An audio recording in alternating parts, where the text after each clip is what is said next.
Hace tiempo circuló por Facebook una copia escaneada de un papel que causó un gran revuelo. Se trataba de la lista de niños beneficiarios de una ayuda pública para comprar material escolar en un colegio de la periferia de Madrid. Todos los beneficiarios tenían apellidos extranjeros. La indignación de mucha gente humilde con apellidos españoles fue tremenda. Asistíamos a la guerra del último contra el penúltimo, al preludio de los españoles primero, al caldo de cultivo del fascismo realmente peligroso, ese que no necesita de saludos romanos ni de esvásticas y que anida con facilidad en el sentido común de la gente corriente que teme perder lo poco que les queda. El problema es que si la izquierda se atrinchera en su elitismo y se distancia de los sentimientos de esa gente corriente diciendo que son incultos, chonis, paletos o quillos españolistas, entonces la extrema derecha, de azul o de magenta, vuelve a tenerlo facilísimo para hacerle el trabajo sucio a los ricos con buena parte de ayuda de los pobres. Bienvenidos a Fort Apache.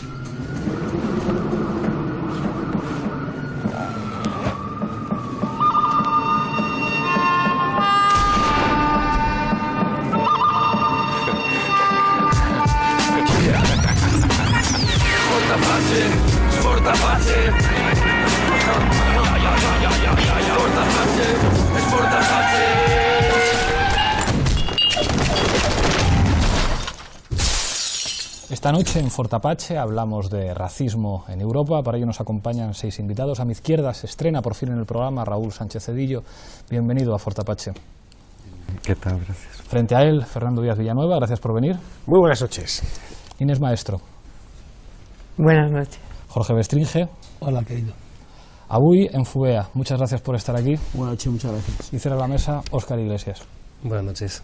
Enseguida empezamos a discutir, pero antes, en el punto de mira.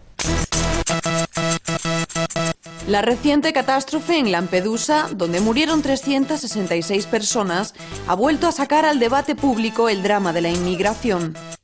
En un contexto donde Europa sufre los efectos de la crisis económica, la degradación social y el recorte de los servicios públicos, la extrema derecha aprovecha la inmigración para buscar un chivo expiatorio a través del cual fortalecerse políticamente.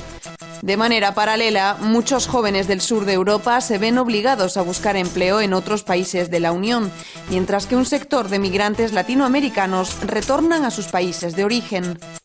Las políticas de la UE tienden a restringir y criminalizar la inmigración a medida que se acelera la crisis, a pesar de que el número de inmigrantes disminuye. El debate político parece polarizarse entre los que los consideran víctimas y los que los consideran culpables. En Fort Apache analizamos la inmigración en Europa.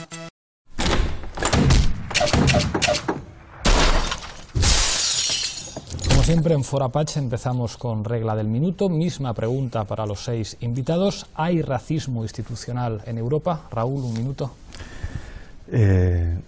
Sí, digamos más o menos explícito o implícito.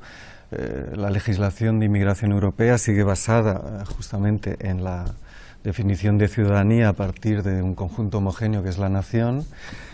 Es una Europa de naciones todavía, no es una Europa postnacional y por lo tanto el tratamiento del extranjero, el tratamiento del no nacional no es distinto del que tienen las legislaciones nacionales, es decir, es una amenaza potencial o es un instrumento dócil, un objeto, una mercancía y no una persona o un ciudadano, ¿no?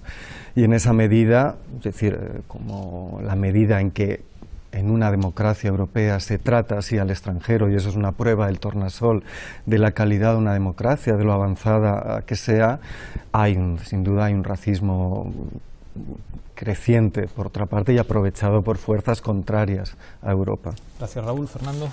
Bueno, yo no creo que haya racismo institucional en Europa, es decir, que a alguien por ser negro o por ser chino se le discrimine. Eso en ningún país europeo, por lo menos de la Europa occidental, existe. Lo que sí existe es nacionalismo trufado de socialismo, y el resultado pues son fronteras cerradas, ¿no? Para proteger a los de dentro, proteger a los ineficientes de dentro, a los productores ineficientes, a los agricultores, etcétera, ¿no? Porque se procura blindar, en nuestro caso en la Unión Europea, que nadie pueda venir a competir. El resultado lo tenemos en Lampedusa, lo tenemos en el Estrecho de Gibraltar todos los veranos, ¿no? Es decir, todo lo que sea fuera de la nación, en nuestro caso la española, en la Italia la italiana, pues es sospechoso y tiene que ser rechazado, ¿no? Básicamente por miedo a que entren aquí y hagan el trabajo más barato o mejor que los nacionales. Gracias, Fernando. Nines. Yo creo que es evidente que hay un racismo institucional, yo creo que a lo largo de la noche lo vamos a poder hablar, pero yo creo que hay una batalla ideológica usada con muchísima fuerza por parte de los gobiernos, es decir, y por parte de los medios de comunicación del poder, porque ante una situación en la cual la inmensa mayoría de la gente está perdiendo derechos, está perdiendo el trabajo, claro, eso es una bomba de relojería para el poder, y claro, el poder tonto no es. Entonces, claro, el poner una figura como es el tema de la inmigración como responsable de la competencia a la baja, como decías tú en la introducción, yo creo que es un discurso clarísimamente del poder institucional. Y por otro lado, lo vamos a ver después, pero las fronteras de la Unión Europea, la misma existencia de los CIEs. La gente entra en un CIE por lo que es, no ha hecho absolutamente nada. Se acabó el tiempo, Lines, gracias. Jorge. El racismo como problema surge cuando la inmigración se transforma en problema. Es decir, cuando hay un excedente de inmigración. Y de hecho hay dos umbrales, 6%, 12% de densidad dispara según que los inmigrantes sean de una cultura muy diferente o parecida. La nación es la garantía de la democracia. Eso es un tema que es muy importante. No existe democracia fuera de la nación. Fronteras cerradas, pues Europa es el espacio más abierto del mundo. Desgraciadamente, por lo demás. Miedo a que vengan los inmigrantes aquí por parte del poder. ¿Conocéis alguna patronal que se haya quejado de la inmigración? Y de la inmigración ilegal, están encantados. Cuanto más vengan, mejor, más baratito el precio del obrero local. ¿No? Gracias, Jorge. Abuy. Bueno, en primer lugar, inmigración no tiene nada que ver con racismo. El racismo existe en España hay gitanos y no han venido de fuera. Y viven muchos peores que los negros y los moros. O sea que hay que diferenciar conceptualmente una cosa de otra. Según Durban, según las Naciones Unidas, racismo es prejuicio más poder. Por tanto, solo puede ser institucional el racismo. No hay un racismo de Pepe contra Antonio. Mi vecina me pregunta, oye, Abuy, yo sé lo que es un negro, pero ¿qué es un subsahariano?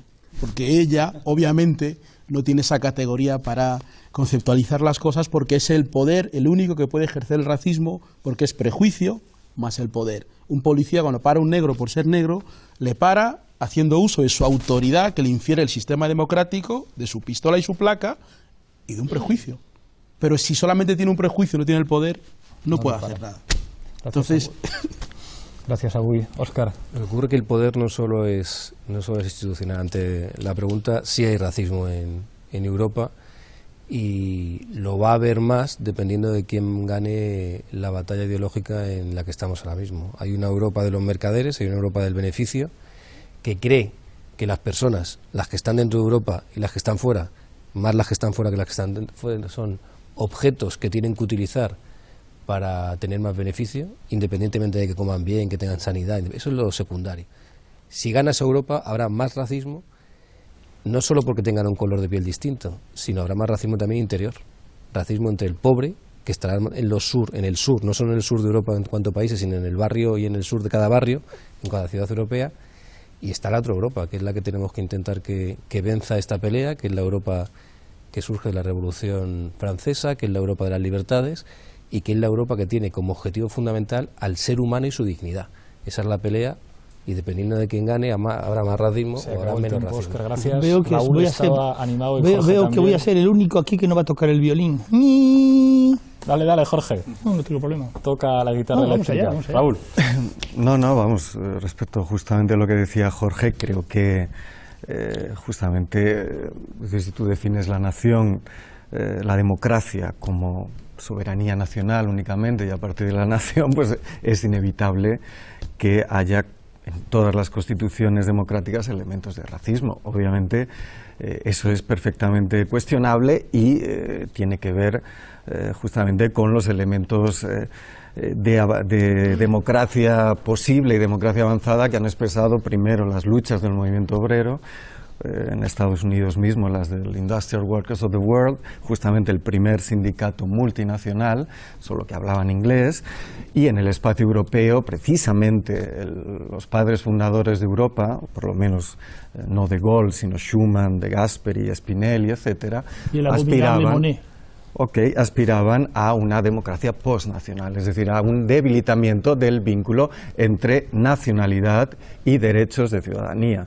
Hannah Arendt, es decir, la tragedia de la Segunda Guerra Mundial y de la Shoah o del conjunto del exterminio nazi y de los 50 millones de muertos, creo que son un elemento a tener en cuenta en el derecho constitucional, por más que sea westfaliano.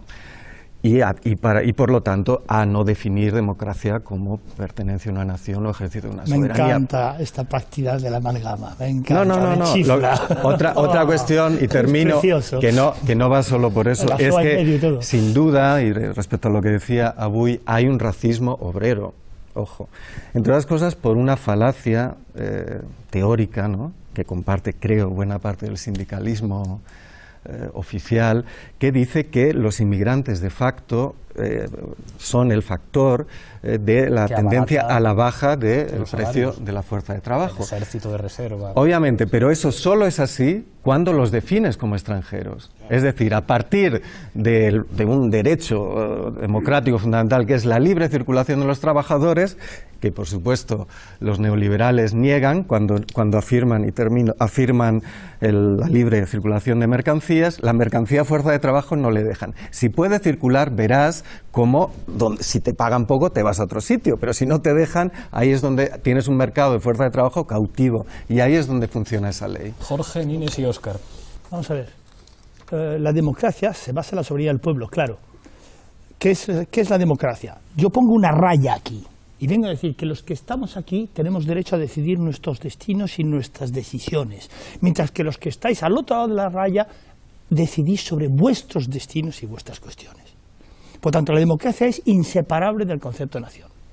De Estado nacional. Por tanto, yo no conozco ningún sistema democrático que haya funcionado fuera de la nación. Y la frontera, lo siento, la frontera sirve para decir, oiga, nosotros aquí, ¿verdad?, somos nosotros, leche, no me venga usted dictando lo que tengo que hacer. Inés. Sí, yo quiero cambiar de tercio, porque como siempre se acaba muy pronto el programa y las cosas importantes luego quedan por decir, yo quiero cambiar de tercio. Es decir, el tema de la inmigración es el resultado directo del expolio de los países de origen de los emigrantes. Y eso, claro, eso echa por tierra la Europa de las libertades, la Europa de la liberté, égalité, fraternité, que Frantz Fanon se encargó en Los condenados de la tierra de pulverizar. Un buen tiro. Es decir, Lampedusa estaba lleno de sirios, de libios, de países africanos o de países latinoamericanos que han destrozado los servicios públicos, que han privatizado sus grandes recursos energéticos, etcétera. ¿Pero qué servicios públicos había en los países africanos? Que yo nací allí. No, estoy hablando de América Latina, es decir, los procesos de privatización en América Latina, los teléfonos, la energía, el agua, la luz, la banca, los seguros, la sanidad, la educación en América Latina y en África, el expolio masivo de materias primas, directamente con la complicidad de los gobernantes o si no, con guerras en las cuales se destruye el país cuando el gobernante no se aviene a razones. Es decir, la inmigración es el resultado directo del expolio por parte del imperialismo. El resultado de la colonización. Efectivamente. Entonces, claro, yo creo que eso es muy importante tenerlo en cuenta porque los pobrecitos que vienen aquí son los robados, los expoliados por las grandes empresas, por las grandes multinacionales que aquí o bien les ofrecen, como tú dices, salarios de mierda o les ponen fronteras como el Frontex, etc. Óscar y después Abuy. Partiendo de que lo que hay que poner como principal objetivo es la dignidad de las personas, la pregunta es la razón práctica, ya no es la teórica. ¿Caben todos? ¿Qué va? Claro. Digo la razón práctica, es decir, yo parto de la dignidad de las personas por encima de cualquier otro ámbito. Pero la razón práctica que hemos visto en la Pero es que cada vez hay más. Si tú cada vez expolias más. No, y cada vez va a haber más. Si la política al final es hacer un búnker, cada vez va a haber más, por muy alta que sea la valla. Pero la cuestión es, ¿caben todos?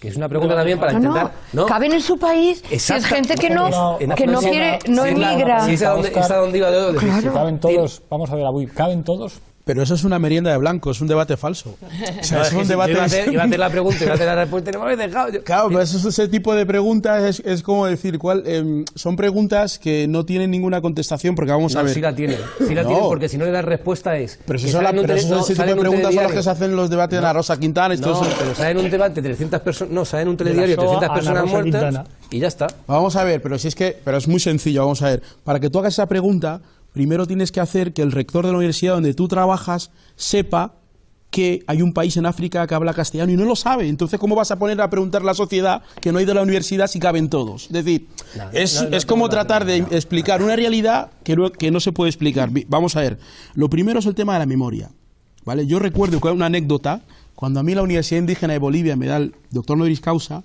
el presidente de la República me dice si quiero invitar a alguien. Le digo, por supuesto, al embajador de España en mi país. Y el embajador de España le dice, ¿desde cuándo hay negros en mi país? Y el tipo, muerto de vergüenza, no me lo quiere decir, me dice, bueno, ya vendrá, ya mandarán a alguien. Y luego en el avión me dice, es que me ha dicho esto, bueno, en fin, ya sabes cómo son. Lo que te quiero decir es que el racismo no tiene nada que ver con la xenofobia, no confundamos términos. El racismo tiene que ver con una concepción. Hay literatura suficiente. Joseph Goebbels es mejor. Joseph Goebbels. Si quieres entender qué es el racismo, Franz Fanon... jamás ha escrito una línea sobre el racismo. Bueno, si quieres entender... Escucha, por favor, si quieres entender qué es el racismo, Franz Fanon, la colonización que ha hablado ella, solo tienes que ver una película de Tarzán y saber qué es el racismo. Pero vete a la razón práctica de la sociedad española del siglo XXI. Pero para no mezclar todo lo que es el racismo... Fernando. Se habéis enzarzado ahí. A ver, háblanos de devaluaciones competitivas internas gracias a la inmigración. A ver, Jorge, Suiza es una democracia y no es una nación, es una confederación de 4 naciones. Bueno, es una confederación hay de alemanes, naciones. hay italianos, hay romanches, franceses... Pero hay un pequeño detalle, tiene fronteras y las guarda muy bien, ¿eh? Sí, pero bueno, no puede crecer porque es que no le dejan crecer, sino yo mañana pediría que Madrid se hiciese un cantón de la Confederación Helvética, ¿vale? Qué aburrimiento. Automáticamente dejaríamos de pagar la mitad de los impuestos que está formando el Estado. Y si se lo dejasen a los suavos en Alemania, se unirían. Y al departamento correspondiente en Francia también. El problema es que la Confederación Helvética es un modelo tan exitoso... Ni Alta Saboya se va a ir de eso nada, pero yo soy medio francés. Vamos a ver. La inmigración no es el resultado del imperialismo ni nada de eso. La inmigración es el resultado de los países que no adoptan sistemas de libre mercado adecuados, porque no hay inmigrantes singapureses, ni hay inmigrantes taiwaneses, ni hay inmigrantes coreanos. Los singapureses eso fue una colonia infame de los ingleses. Allí fue Raffles y tenía a los chinos y a los malayos esclavizados. ¿Alguien emigra de Singapur para afuera o lo hacen al revés? El tema es el sistema. Es decir, el socialismo es el principal fabricante del socialismo y del comunismo, el principal fabricante de migrantes del mundo. Es decir, prácticamente todos los inmigrantes que recibimos en España, o que recibimos en Europa, vienen de países que tienen muy poquito de libre. ¿Qué pocos inmigrantes de Botsuana vienen? En cambio, de Zimbabue está Europa llena. Es que es así, es decir, el origen de la inmigración, más de la inmigración masiva, proviene de que ciertos países caen bajo tiranías generalmente socialistas o de ese tipo nacionalistas. El Zaire de Mobutu. El Zaire de Mobutu. Dejarme con la boca abierta. No, pero es que verdad. El Zaire de Mobutu era como el comunista. Es que nadie emigra de Corea y nadie emigra de Taiwán. Es decir, le voy a dar la palabra a Raúl, os voy a pedir que seáis todos breves porque todos me estáis pidiendo la palabra y el programa dura lo que dura. Breve, Raúl. Me gustaría desplazar, porque primero, yo flipo, o sea, que cuando se acaba, lo ha dicho la introducción, y se acaba, bueno, se ha podido leer en la prensa que tenemos un saldo negativo, es decir, que está saliendo gente, está saliendo gente, que estamos hablando de la inmigración en tercera persona. Habría que hablar, en todo caso, de la emigración, sí, de gente de aquí que se está yendo y de justamente cómo tendencialmente, precisamente por la obsesión de los jorgistas, por el nacionalismo y la vinculación de democracia, Estado nacional y los nacionales primero, quiero decir que ese es el principal lema de una democracia nacionalista, ¿no? Y por lo tanto de la extrema derecha europea, es decir, que estemos hablando de eso y no justamente de cómo estamos viviendo aquello que estamos ahora refiriendo a la tercera persona en ciudadanos europeos que no pueden acceder a servicios sociales en Alemania, que progresivamente están siendo objeto de un racismo, que es el que se vivía hace 50 años con la inmigración, el gran éxodo, el franquismo, que entró dentro de la división del trabajo europea. De eso es lo que tenemos que hablar, porque esa es la prueba de tornasol de la calidad de una democracia y del futuro de la Constitución Europea. Creo que lo de Lampedusa y otros fenómenos tienen que ver primero con lo que ha dicho Nines, pero sobre todo con el desastre que justamente la Europa militar ha organizado con respecto a las primaveras árabes. Esa gente tunecina es la gente diplomados en paro, gente que estaba esperando y que ha participado en la revolución y que, ante la ausencia de perspectivas del bloqueo del proceso, decide hacer un éxodo. Es una inmigración política, ojo. Es una inmigración política. No estamos en la coyuntura del efecto llamada, que decía la extrema derecha del PP, Mayor Oreja, en el que teníamos oleadas a buscar trabajo bien reclamado por los fascistas en la Liga Norte en Italia y por los fachas aquí para tenerla absolutamente cautiva. Es que es una hipocresía bestial. Y que estemos hablando de esto cuando se está yendo la gente, flipo bastante, porque es una temática que en las encuestas del CIS solo le preocupa el 2% o por ahí. O sea, Jorge, no entiendo. Vamos a ver. Te he visto. Yo, el rollo de la memoria, yo nací en África, a mí el rollo de la memoria no me lo sacáis. Porque yo debo... No, lo digo porque... Bueno, viví en Marruecos, en Argelia y en el Chad. ¿Te sirve? No, pero puede ser la película el rollo de la de... memoria a mí no me sirve por la sencilla razón de que memoria... Memorias de África. Sí, Memorias de África y también de América Latina, ¿no? También de América Latina. Decir que el racismo y la inmigración es el resultado de la colonización no es así. Es el resultado de la colonización por el hecho lingüístico. Es decir, aquellos países que han tenido colonias a las cuales han enseñado a su población a hablar su lengua son los que ahora reciben los inmigrantes. Por eso Francia, por ejemplo, recibe inmigrantes fundamentalmente de África, España recibe inmigrantes fundamentalmente de América del Sur. No sé, ¿quién expolia ahí? Ahí expolian las clases dirigentes. Y también ellos algún día tendrán que hacer su revolución. Hombre, perdónenme, o sea, vamos a ver, yo he estado en esos países y he visto quién roba y quién expolia. Los franceses roban en África mucho. Sí, apoyándose en dictadores, claro. No solo claro en dictadores, sino en lo que Amin llamó una clase dirigente compradores, vamos a decir, que son los que realmente exprimen al pueblo. Pues el francés lo que quiere es llevarse el uranio, llevarse el oro, llevarse el petróleo, pero ocuparse del pueblo no es su problema. Pero los dirigentes de ese pueblo sí son su problema. Sí. Vale, pero habría que empezar por ahí. Por eso dan golpe de Estado cuando le gusta. ¿Quiénes? ¿Los franceses? Claro. Si queréis plantear... no he terminado. Acabo. Segundo, la inmigración tiene que ver con la crisis y tiene que ver con un excedente de inmigración. Perdóname, pero de ahí yo no me puedo apear. Es decir, es evidente que ha habido varias devaluaciones competitivas en España y la primera fue a través de la inmigración masiva cuando doña Esperanza Aguirre, ¿verdad?, firmaba contratos con Colombia y con Perú para traer por aviones enteros gente a trabajar aquí. Y eso es así. Y era evidente, yo soy marxista, no soy imbécil. O sea, es evidente que traer mano de obra barata... Eres poco. ¿Perdón? Sí, que marxista te veo poco, perdona. Ah, ¿tú tienes el copyright? No, Pues tengo la capacidad de observación. Bueno, muy bien. Entonces, cuando Esperanza Aguirre firmaba contratos que traía trabajadores por aviones enteros a España, que todos sabíamos, no seamos hipócritas, todos sabíamos que iban a tirar los salarios a la baja, o los iban a tirar al alza, o los iban a mantener. Termino.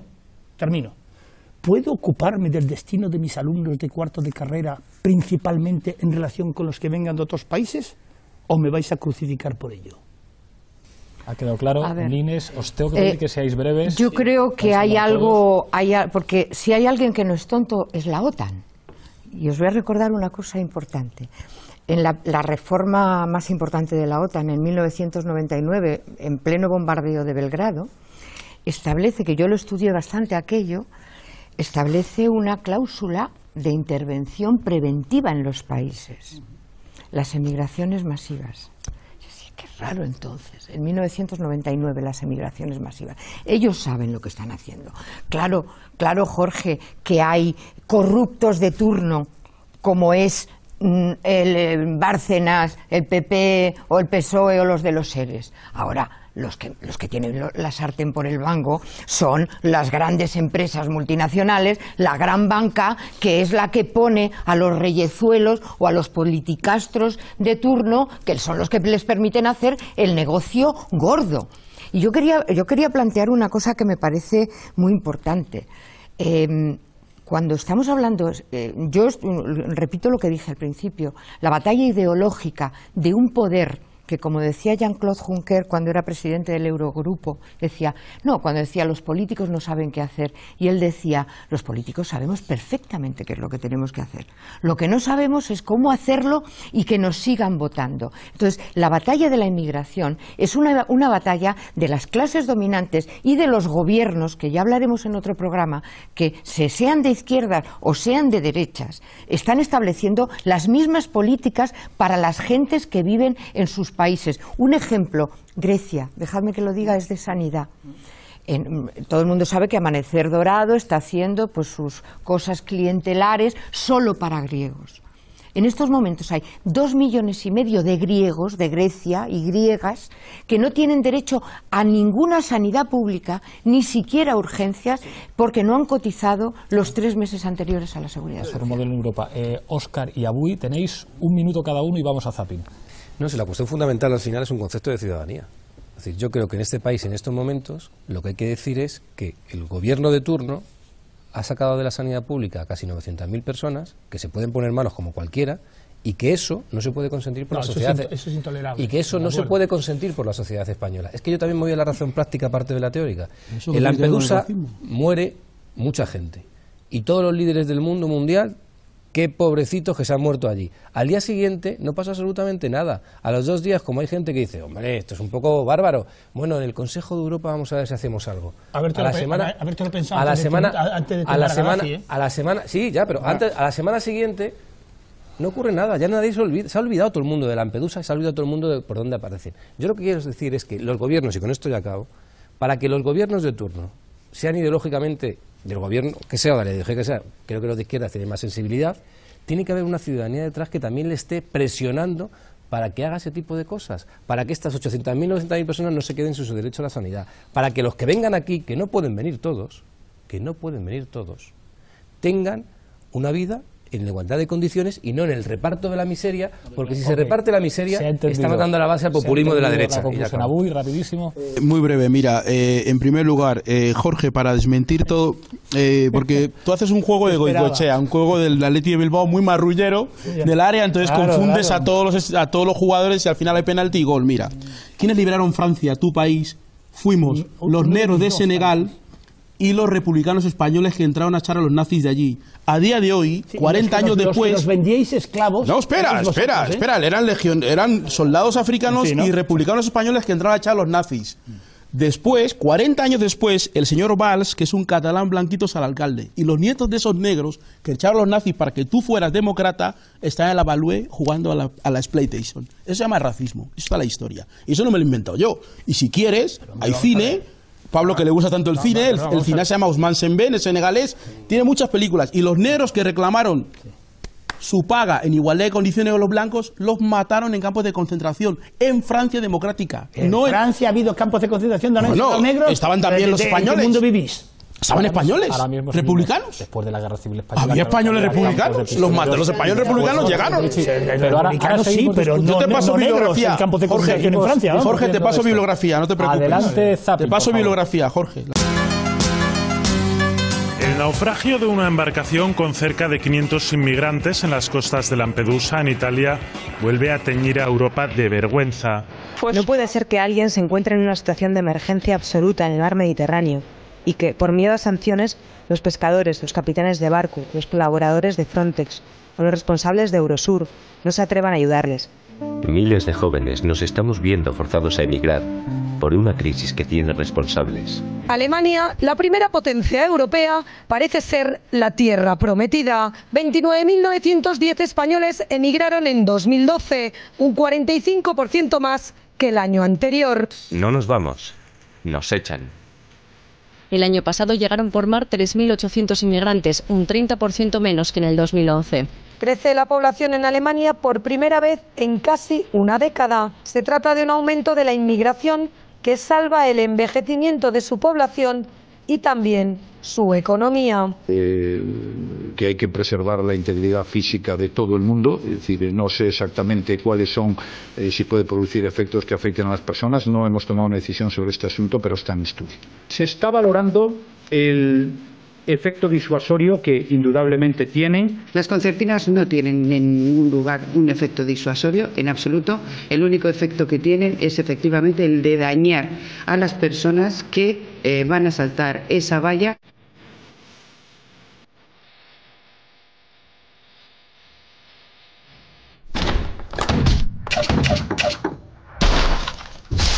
Rapidísimo, O sea, Jorge, yo por aquí alusiones, y tenemos que avanzar. Tengo que denunciar dos cosas.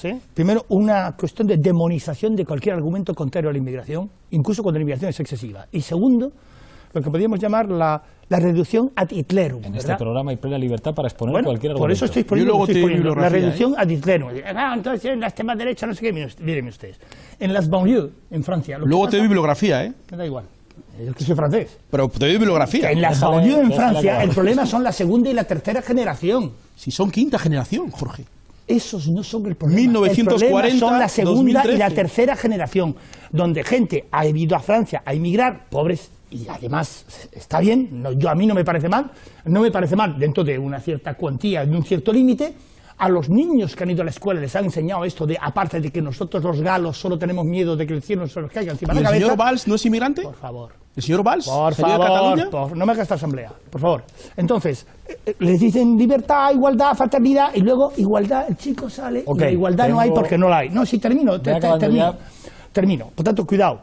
El problema en las banlieues son la segunda y la tercera generación de inmigrantes que han llegado mucho después de la Segunda Guerra Mundial. ¿Y el señor Valls? El envejecimiento de la población. El envejecimiento de la población se va a combatir vía la inmigración. No se podría combatir vía a que las familias tuvieran medios suficientes para criar a sus propios hijos. Si seguimos por este camino...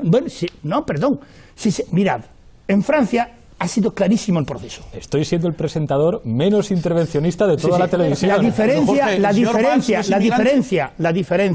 entre el Frente de Izquierdas y el Frente Nacional en Francia, la diferencia programática.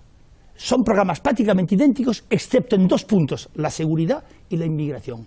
Y cuando yo vi en un momento determinado, cuando el candidato al frente... de que pierde las elecciones Mélenchon, pero no salgamos del tema. Mélenchon, cuando yo le vi en un programa de televisión donde dijo que iba a dar papeles a todos los sin papeles, me eché las manos a la cabeza y Marine Le Pen, que iba detrás, saltó inmediatamente por delante. Entonces, por favor, que tiene ser izquierda. Tenemos que avanzar. Solamente termino una frase. Si abrimos la mano a la inmigración, tendremos a Le Pen. Jorge, tú eres profesor, no se puede hacer un análisis político sin análisis histórico. Os voy a dar la palabra a los dos. Parece mentira que sea profesor, Jorge, de verdad, me sorprende. Avui 30 segundos. 30 segundos, lo digo, mira, Jorge. 30. Tú eres profesor, no se puede hacer un análisis político sin un análisis histórico. El señor Valls es inmigrante de Barcelona, parla catalá. Él no es inmigrante porque es blanco. ¿Vale? Según tú. Entonces, los demás que llegan y son negros, aunque vivan 100 años en Francia, siempre serán inmigrantes. Yo no he dicho eso. Hijo de un catalán. ¿Entiendes? Un catalán. Yo no he dicho eso. Más fácil, Carme Chacón. Oye, no os acuséis que estoy de única mujer y voy a tener que... Vale. Por imponer trindes 30 segundos y os tengo que hacer otra pregunta. Claro, es que tú estás acusando de racismo. No. Carme Chacón es charnera. Aquí nadie acusa de racismo a nadie y se hace caso al presentador. A ver, en un capitalismo y en un imperialismo de las dimensiones en las que estamos, con una deslocalización de capitales masiva, porque claro, estamos hablando de migración que tira a la baja, pero la deslocalización masiva de empresas, exactamente igual. Por eso, como sé que Pablo me va a decir, en este capitalismo, efectivamente, no se pueden poner puertas a los campos de decir aquí 100.000 emigrantes o 200.000 para que no me bajen los salarios. Los salarios están bajando brutalmente desde muchísimos planteamientos. El único planteamiento de una izquierda coherente en este momento histórico en el que estamos viviendo es una frase muy antigua, que a este con Tertulio le va a poner los pelos de punta. Proletarios de todos los países unidos. No hay otra. No hay otra. No hay otra. No se puede frenar las deslocalizaciones. No se puede frenar la inmigración. Al capitalismo tú no lo frenas si no lo destruyes. Dos cuestiones que tengo que plantear. Por una parte, es verdad que en términos teóricos podríamos tener claro que la cuestión del racismo y los procesos migratorios tiene que ver con una manera en la que se organiza el sistema económico a nivel global, pero también es verdad que las aspiraciones políticas más cercanas son, en última instancia, gobernar en un país, y eso implica tener que diseñar una política que no cuenta con un Estado mayor de la revolución a nivel mundial que la diseñe en todas partes, sino yo estoy en una comunidad autónoma o en el gobierno de un Estado y tengo que plantearme cómo actúo sobre unas situaciones globalmente injustas. Y otra pregunta que os dejo encima de la mesa. El perfil de los españoles que están migrando al norte de Europa es un perfil en general de titulados, de licenciados, de ingenieros, de arquitectos. ¿Acentúa eso la dependencia de nuestro país, como país del sur de Europa, con respecto a Alemania y con respecto al...? Pues evidentemente. Pero sobre todo es una de esta forma, los que vienen de África y los que vienen de América Latina tampoco son pastores de ovejas. Desde hace mucho rato.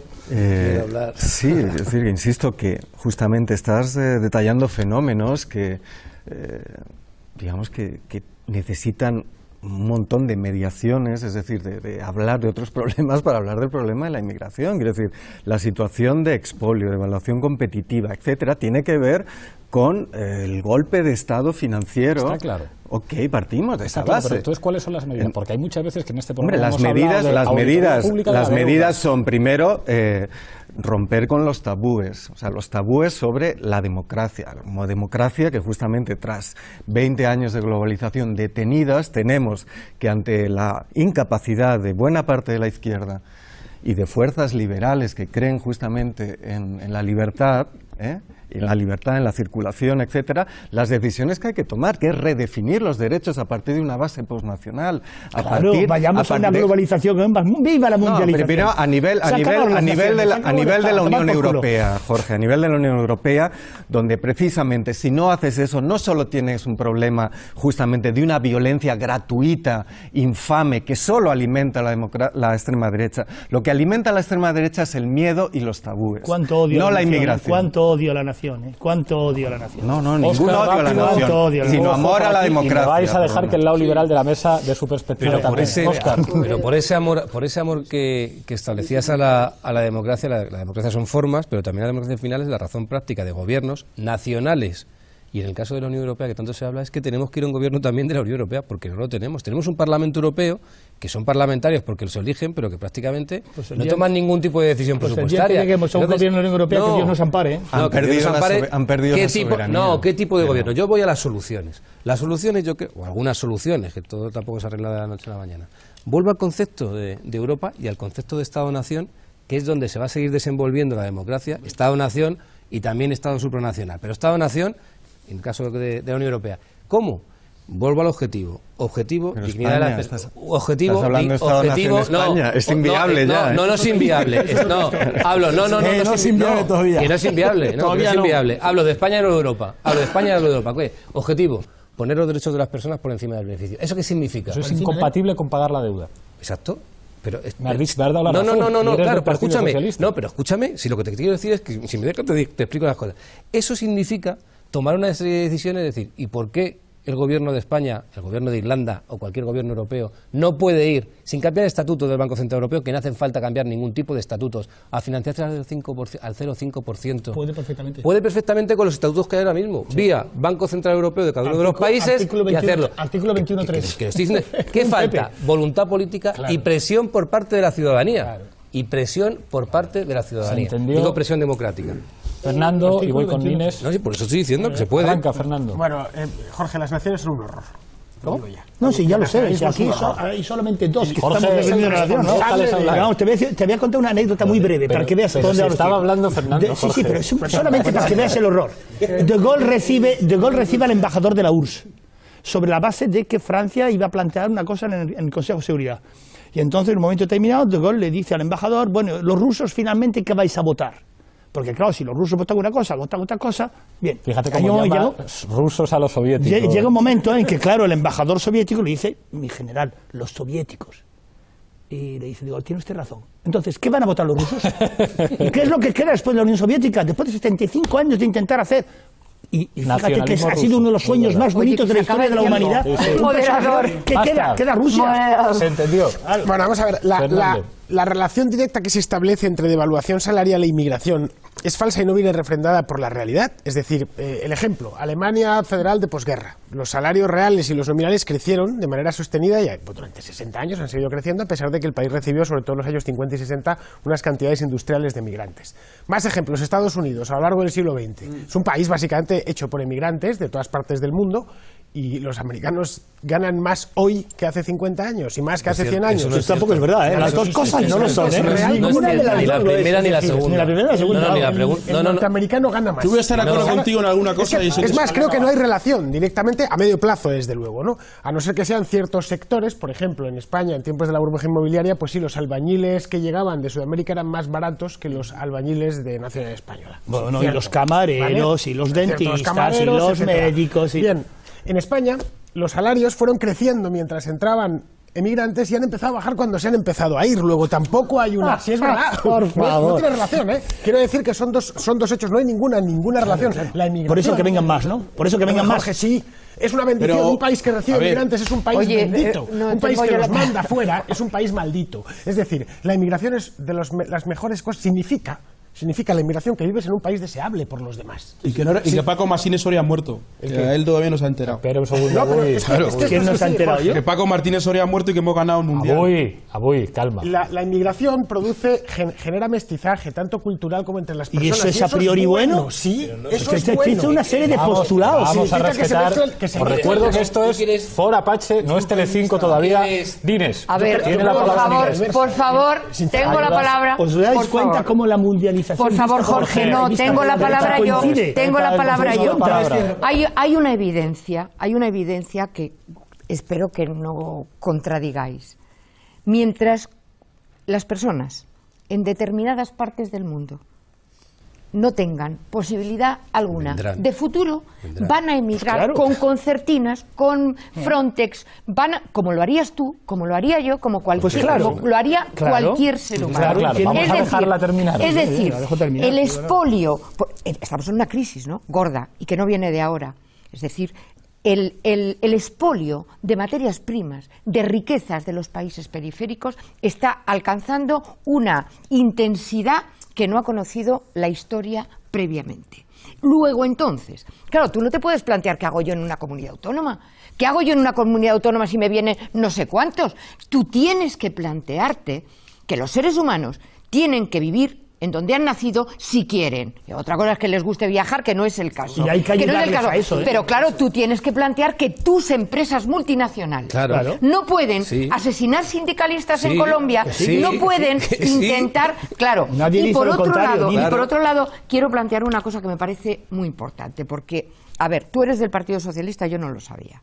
Aquí hay un hecho que ha cambiado el panorama para los emigrantes y las emigrantes y para los de aquí. La reforma del artículo 135 de la Constitución, planteada por el PSOE en agosto de 2011, por el cual se establece la prioridad absoluta del pago de la deuda y de los intereses de la deuda, supone el final, que luego ha sido desarrollado en el Tratado de Estabilidad Europeo y en la Ley Orgánica 2/2012 de Estabilidad Presupuestaria, supone que se van a liquidar los servicios públicos en este país. Entonces, claro, es muy interesante... Depende de quién gobierne. El déficit de aquí a 2020, lo que plantea la Ley Orgánica y el Tratado de Estabilidad es que la deuda pública, que en este momento es cercana al 100% del Producto Interior Bruto, tiene que ser el 60%. Eso, gobierne quien gobierne, gobierne Izquierda Unida o gobierne quien sea. Perdona un momento, lo que yo quiero plantear es que eso es lo importante, que la gente sepa que ahora mismo, claro que hay un gobierno de la Unión Europea, no hay un presidente de la República Europea, pero hay unas maniobras y hay unas reglas draconianas que cualquier gobierno de la Unión está obligado a cumplir. De hecho, a Rajoy le están planteando que si no cumple el nivel de déficit estructural comprometido, va a tener que pagar una multa que está prevista en el Tratado de Estabilidad que habéis votado vosotros y en la Ley Orgánica de 2012 de 1.000 millones de euros. Una multa por no haber... Tú dime qué soberanía tiene... Claro, pero ¿qué gobernantes tenemos? ¿Qué gobernante fue Zapatero? ¿Qué gobernante fue Rajoy? Esa es la cuestión. Claro, ahora sí, claro. Estamos llegando al final del programa. Vais a tener todos un minuto para intervenir, los 6 que estáis aquí. No, pero ya no, quiero desmentir alguna... Es que no hay más tiempo. Es un programa que tiene me va a dedicar una parrafada. Es que son miradas de blanca donde están avantes. Vas a tener tu minuto para hablar con Bestringe. La pregunta, Abuy, con quien quieras. Puedes utilizar un minuto para hacer lo que quieras. Pero antes dejadme que ponga una cuestión encima de la mesa. Una cuestión para la parte final, para el minuto de conclusiones. Es verdad que aquí se han apuntado muchas cuestiones que tienen que ver con los límites del poder político en una sociedad globalizada.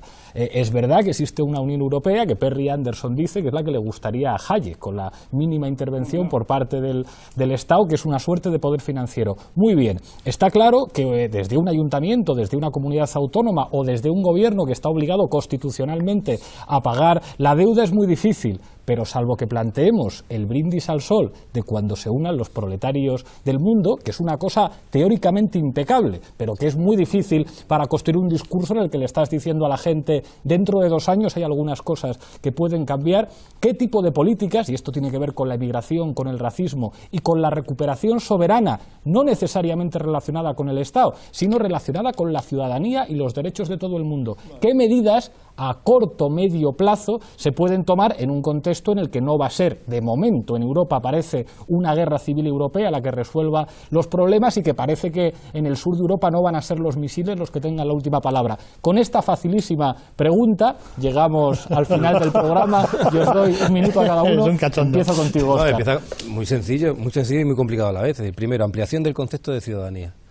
Dentro de 6 meses hay unas elecciones europeas donde se va a decidir después qué Europa se va a seguir construyendo. ¿El Parlamento Europeo? No, sí, pero se va a decir. Estamos hablando de que la política, es decir, frente a un poder globalizado que parece que nadie puede contra él, la política puede contra ese poder económico globalizado. Puede si quiere, y puede si los que están gobernando sienten el aliento detrás de los ciudadanos. Por tanto, yo lo que digo es que los ciudadanos tienen que presionar más a sus gobiernos, tienen que votar y tienen que participar más en la gestión de esos gobiernos para que esos gobiernos, lo que se comprometan durante las campañas electorales, lo hagan. Yo soy del PSOE y yo creo que el PSOE puede hacerlo, pero puede hacerlo y lo hará mucho mejor. Ampliación del concepto de ciudadanía, persecución, es que no me dejan en un minuto, persecución del fraude fiscal, un nuevo modelo de fiscalidad. Todo eso se puede hacer si tú tienes gobiernos de izquierdas y estables que estén presionados por los ciudadanos para que puedan hacer esas políticas tanto en sus municipios, en sus comunidades autónomas y en sus gobiernos, porque de lo contrario nos dirán, de lo contrario dirán que no pueden, que es la única vía en la que hay que no pueden hacer nada. Rápidamente, ¿Jáuregui o Valenciano candidato? No tengo ni idea. No sabemos. Abuy, minuto de conclusiones. Mira, con respecto a lo que dice el compañero... ¿O de venganza? No, Jorge ya le voy a dar bibliografía para que lea un poco porque creo que le hace falta... Sí, yo es que leo poco. A ver, fascista, analfabeto, racista, desgraciado... Autores africanos, quiero decir. Claro, perdón. A ver, mira, yo me he sentado a negociar temas de inmigración con el PP, con el PSOE, y la verdad, después de casi 20 años sentándote con algunos de ellos, la única diferencia, como decía Malcolm X, unos te dicen I'm gonna kill you, otros te dicen you should be die. Pero no hay mucha diferencia. Quiero hablar del tema... Si tú dices eso después de una experiencia de 20 años, estás mintiendo. Espera, por favor, espera. Estás mintiendo. Por favor, no se puede interrumpir en la regla del minuto, solo el presentador. Te quiero decir que yo lo que quiero decir es al tema de la perversión del uso político de la inmigración. Mira, en Madrid, de las cabezas dirigentes del Partido Popular en Madrid, Lazqueti, Lucía Figar, Salvador Victoria, Ana Botella han sido dirigentes de inmigración. Acabó el minuto, Abuy. Pero si no he podido... Son las reglas del programa, Abuy. Eso es racismo. Restringe. Un minuto de reloj, que ahí tenéis todos un cronómetro que Alemania logró su crecimiento... Abuy, hay un cronómetro y el programa No, ahora que vuelva... No puede volver. Coño, que no me deja. Dale, arranca. Vale, arranco. En Alemania, me estáis dando? Un excedente de mano de obra que venía de la Alemania del Este es la que permitió la recuperación, mano de obra, por cierto, pagada muy baratita. Segundo, el salario mínimo en Estados Unidos no ha aumentado desde 1973. El oficial. Sí, bueno, me da igual. Tercero, veo aquí los liberales y la izquierda caviar, eso no lo digo por Nines, ¿verdad?, coinciden, fuera la nación, pues vais listos, porque eso no se va a ir. Y en último lugar, y termino, los límites del poder político no existen. El poder político puede hacer lo que quiera, a condición de que quiera hacerlo. Y todas las competencias que tiene la Unión Europea son competencias delegadas que pueden ser perfectamente recuperadas. Pero estoy de acuerdo contigo. Un poquito de rebelión y de Pero cobazo. se acabó el tiempo. Muchísimas gracias, Jorge. Un minuto, Nines. Bueno, yo quiero hablar de propuestas. Yo quiero hablar de propuestas. Efectivamente, yo creo que ninguna solución va a venir de una clase política que se ha dedicado a hacer las reformas fiscales a medida del capital, que ha hecho todas las reformas que ha habido con las que estamos en este momento. Es decir, no es el PP el problema, el PSOE es tan culpable como el PSOE. Y yo lo que quiero plantear es que no hay la menor esperanza, de salida de esta crisis a beneficio de los trabajadores, sino las personas. Y por eso no es un lema en la tumba de Marx. O los trabajadores y trabajadoras nos unimos entre nosotros y quitamos la mentira que nos quieren hacer ver de que el problema es el emigrante y vemos realmente dónde está la tenaza que nos está cayendo a todos como una losa. Esa es la única solución. Gracias, Fernando. Solución. Bueno, yo creo que la inmigración debería ser legal y estar las fronteras abiertas. Es decir, sí, bueno, fomentar, ¿no?, que cada uno se mueva, se vaya. Emigrar tampoco es una cosa muy agradable cuando alguien se va de su país, sobre todo a cierta edad, pues tampoco apetece, ¿no? Estás en un país donde no hablas la lengua, tienes que hacerte a otras costumbres. Ahora bien, una vez dicho esto, que el que migra tiene que asumir los costes y los riesgos de su propia migración. Es decir, que no pueda llegar a otro país y enchufarse al presupuesto, que es básicamente como se entiende. Vayamos a que se indique. Que es como se entiende la inmigración en la Unión Europea. Por eso lo cierran, porque los inmigrantes, muchos inmigrantes, no todos, la mayor parte vienen a trabajar y a ganarse la vida honradamente. Lo que molesta al resto de contribuyentes es que venga alguien de fuera a enchufarse a la teta del Estado. Eliminada esa posibilidad, porque la teta del Estado debería estar siempre seca, pues no habría ningún problema. Como Estados Unidos se construyó con inmigrantes no subvencionados y hoy es el mayor país de la Tierra, pues el nuestro debería ser igual. Eres la fan terrible de la escuela austríaca. Raúl, tu minuto. De gloria. No sonará el lema, yo creo que gobierne quien gobierne, democracia y punto. Es decir, cuando inmigración es el problema que preocupa al 2% de la población, que coincide prácticamente con la base sociológica de la extrema derecha, que también la tenemos en la izquierda o en el Partido Socialista, por cierto. Eso es muy fuerte. Algunos sí. Mira, el respeto también forma parte de la democracia. No, digo que es una tendencia sociológica. Jorge es de izquierdas y dice las cosas que dice, pero no me quitéis el minuto, por favor. Creo que el Partido Socialista no lo has inventado tú, ¿eh? El Partido Socialista no se puede interrumpir en este momento. Creo que democracia y punto significa justamente derecho a decidir generalizado, es decir, no solo sobre la cuestión nacional, que no la odio, hay que decidirla. Obvio, no la des por sagrada, abrogación, por supuesto, de los tratados y acuerdos de extranjería a nivel europeo, visto que, quiero decir, no tienen que pagar esas personas por...